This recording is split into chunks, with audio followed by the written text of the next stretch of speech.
Hello viewers, welcome to your রিসার্টেক journey. তো আপনারা যেমনটা জানেন যে আমরা আমাদের চ্যানেলে নিত্য নতুন টপিক নিয়ে নতুন নতুন ভিডিও নিয়ে এসে থাকি। তো সে মতো আজকে আমরা আমাদের চ্যানেলে নিয়ে এসেছি আবার একটা নতুন ভিডিও।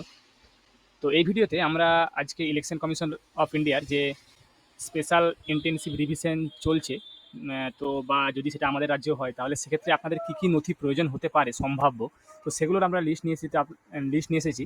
তো আপনারা পুরো ভিডিওটা দেখুন, তাহলে হয়তো আপনাদের আধার ভোটার তো যেহেতু চলবে না বলে ইলেকশন কমিশন অলরেডি বলে দিয়েছে। তো এ ব্যাপারে সুপ্রিম কোর্টের কী রায় সেটা আমরা এখনও পাইনি। তো এই জন্যেই যে সম্ভাব্য তালিকা ডকুমেন্টগুলো আপনাদের চলতে পারে সেগুলো নিয়ে এসেছি আমাদের এই ভিডিওতে।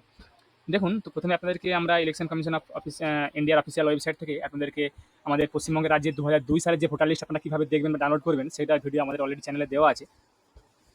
আর তাছাড়া আপনাদের ওই যে এসআইআর যে চলছে তার কোনো সেটা নোটিফিকেশনও দেওয়া আছে। তবে আমাদের রাজ্যে যে এসআইআর হবে তার কোনো এখনো অবধি কোনো স্পেশাল নোটিফিকেশন বা কিছু এখনো কিন্তু দেওয়া হয়নি। তো যেহেতু অন্য একটা রাজ্যে চলছে বা আমাদের 2002 এর লিস্ট দেওয়া হয়েছে আমাদের রাজ্যে, তাই সেহেতু এটা নিয়ে অনেক গুঞ্জন চলছে যে আমাদের রাজ্যেও এসআইআর হতে পারে।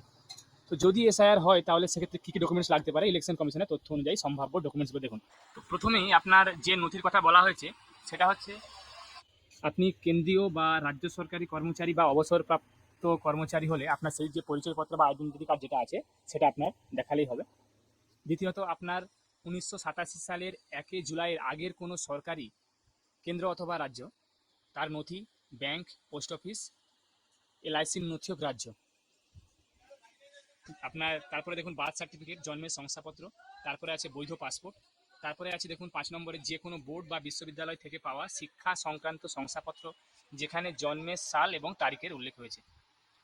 এরপরে আছে 6 নম্বরে দেখুন সংশ্লিষ্ট এলাকায় স্থায়ী বসবাসকারী সার্টিফিকেট, অর্থাৎ পার্মানেন্ট যে রেসিডেন্সিয়াল সার্টিফিকেটগুলো হয় সেগুলো থাকলেও কিন্তু হবে।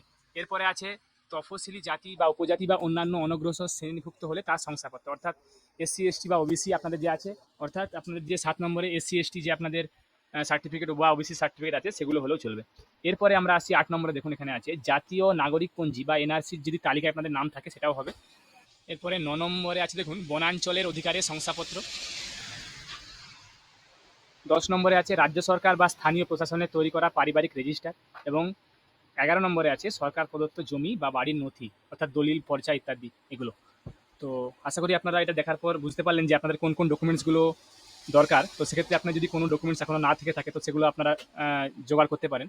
এগুলোর মধ্যে থেকে আপনার ডকুমেন্টসগুলো দেখুন যে আপনারা কোনগুলো জোগাড় করতে পারবেন। যতটা বেশি সম্ভব ডকুমেন্টস আপনারা পারবেন সেটা জোগাড় করুন, যতটা বেশি সম্ভব আপনাদের দ্বারা সম্ভব হয়। এরপরে যখন যদি আমাদের রাজ্যে নোটিফিকেশন আসে বা এসআইআর হয় তাহলে সেই নোটিফিকেশনে কিন্তু স্পষ্টভাবে লেখা থাকবে যে কোন কোন ডকুমেন্টসগুলো রিকোয়ারমেন্ট হবে। তো আশা করি আপনারা ব্যাপারটা বুঝতে পারলেন। যারা যারা আমাদের ভিডিওটা দেখছেন আশা করি তাদেরকে ভিডিওটা ভালো লেগেছে। যারা যারা আমাদের চ্যানেলটা এখনও সাবস্ক্রাইব করেননি, এরকম নিত্য নতুন ভিডিও পেতে চ্যানেলটাকে সাবস্ক্রাইব করুন এবং তার সঙ্গে সঙ্গে বেল বাটনটাও প্রেস করুন, যাতে করে আমরা যখনই কোনো নতুন টপিক নিয়ে নতুন ভিডিও আপলোড করবো তার নোটিফিকেশন যেন আপনার কাছে সঙ্গে সঙ্গে পৌঁছে যায়। ভিডিওটাকে লাইক করুন, কমেন্ট করুন, শেয়ার করুন। আমি আপনাদের কাছে আবার নতুন তথ্য বা নতুন টপিক নিয়ে নতুন ভিডিও নিয়ে এসে হাজির হব। ধন্যবাদ।